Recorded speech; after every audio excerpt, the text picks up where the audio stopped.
รอต่อจะขอนุ้ยกู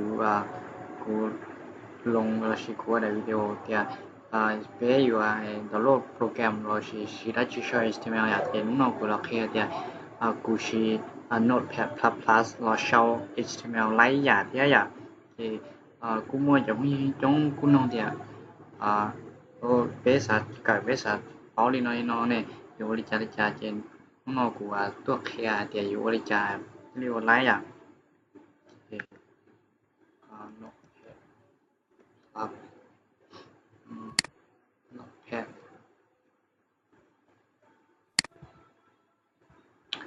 小红书嘛，你就好点，搞知道就是错都可能呀，搞知道就是错都得少一家呀，就是我ต่อสับไลน์แล้วก็ใช้ต่อโปรแกรมช่อง呀，好啊，ก็知道ชื่อจะนอตาก็ที่ช่องไลน์呀，ก็知道ชื่อจะนอเดียวละชีก็ที่ช่องไลน์เอาต่อโน้ตแค่นั้น，这กูมัว少呀。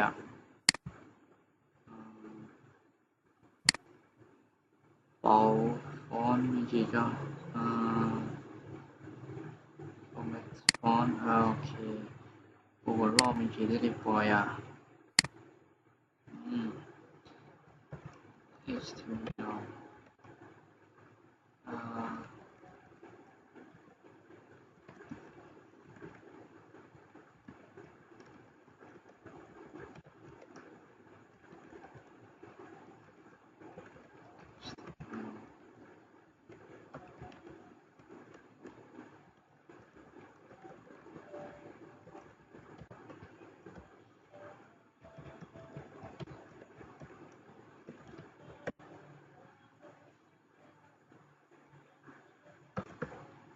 title your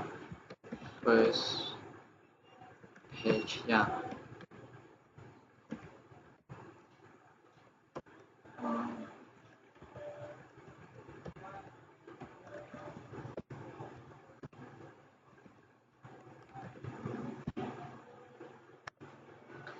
这叫空下了个许多旧就是那来摸了那种来摸了在ตัวนั้น就是ตัวนั้น要จัดระเบียบรงตัวนั้นจัดชีรงตัวนั้นก็เอกสารก่อนมั่วระเบียบก็จัดเองได้ชีรงจะเราชอบเนี่ย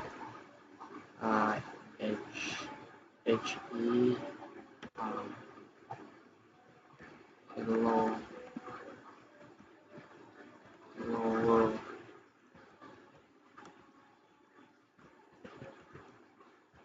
ที่เราอยู่กูเซฟนะ Control S รอnew S แล้วเนาะกูมั่วจอตัวว่า desktop อย่าง desktop กูชอบแต่ index index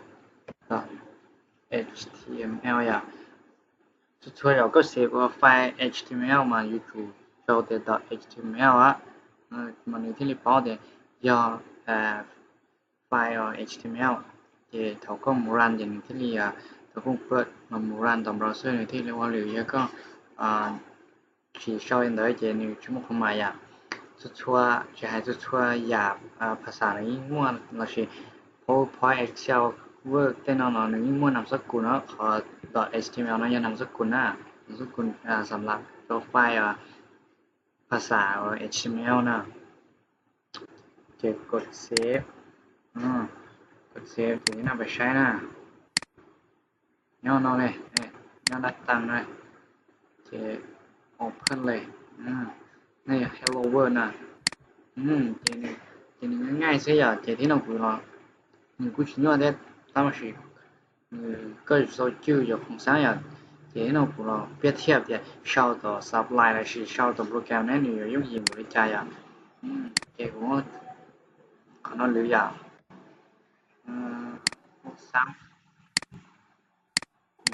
3ไฟล์แชร์เลยซะ3 new file k html save เดีย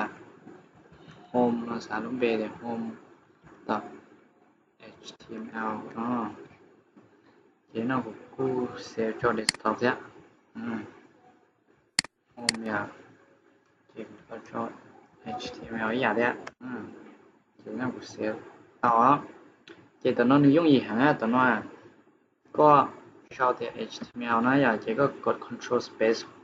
ปุ่ม control ได้ยังวางนะอย่านี่จะนี่เต็มสุดนี่เต็มของห้างเลยอ่ะนี่ generate อะไรนี่ว่าได้รูปของห้างเราโดยก็chỉ tao bướngมึงsauนะ做写下如果做下 HTML ก็กด control space นะอย่าจะsau title home 呀กูsau nóกูsau hello world อย่าเลยพอตากูกดเนี่ยตัว he เนี่ยจะ control space เนี่ยนี่น้องไล่อย่าพอตากูsauมากูจะอย่า写下sau的 not tab 那呀写下是不sau的呢写下不sau nó được rồi写下เดี๋ยวนะก็วิธีการที่ดีเนี่ยสำคัญเนี่ยต่อโปรแกรมก็เฉพาะโปรแกรมมาเช่าเพื่อเนี่ยกูจะก็เช่าจากขึ้นก็ขึ้นก็เชียร์จังด้วยอ่ะนี่กูเช่าแต่ Hello World